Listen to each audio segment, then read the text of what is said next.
Okay.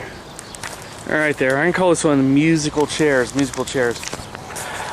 When I was a kid, it was a little more common. Today they have jumpers. Little inflatable jumpers. They rent sometimes for the kids, and I didn't have that when I was young. We used to have pool parties, and we used to have a pin and tail on a donkey. But hold on, there's the kid. Yeah. But we used to play musical chairs, pin and tail on a donkey, and there's kids walking by.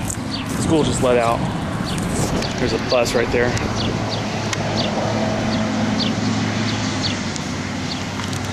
So I'll head back here. We used to play musical chairs. And what you do is you get a circle of chairs. Here's a chair right there. Maybe 9 or 10 chairs. You put them in a circle so that they're seated outwards.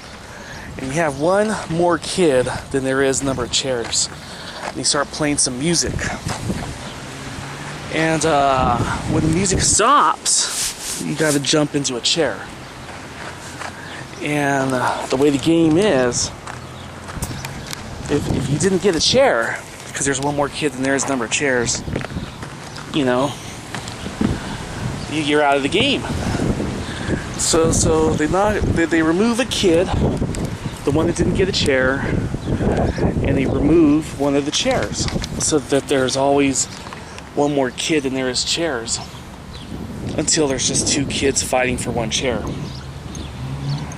And in the early 1990s, I had a few roommates, and I couldn't get away from people if I tried, which I wasn't really complaining, because it was very festive usually. I was going to college, I was at work, I had a girlfriend, I had family was going well, and then I had roommates. And if I ever had a complaint, it's that there was too many people and too many parties, and that there's no joke on that. And the peak of it seemed to happen sometime around 1992. And right around that time, some of my roommates started losing their jobs, or after a couple of years of partying, I don't know, we just got sick of each other a little bit, but it still continued along. And eventually we lost our house in 1995, and that's when I started Pitzer College. And I moved to a trailer right over here while I went to college, of all things, because of financial reasons.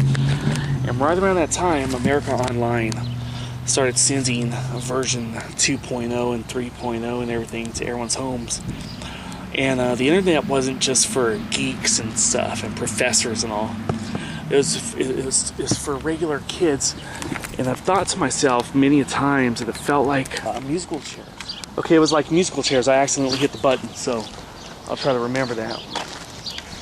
And imagine having like your Bart Simpson and Krusty the Clown is going to show up to your party. And I'm not saying this is the best analogy, but imagine that at your own birthday party, you got knocked out of the chair, musical chair things.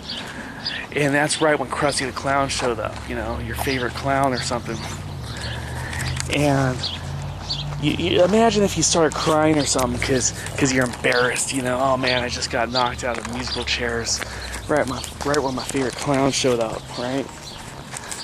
And I've thought about this in different ways, but that's the way the internet felt to me.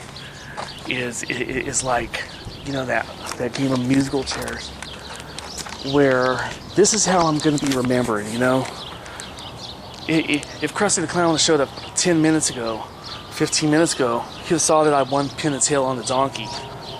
My favorite clown would have remembered me as a fucking winner, But instead, damn man, I got knocked out of musical chairs right at the beginning, and I look like a fucking loser,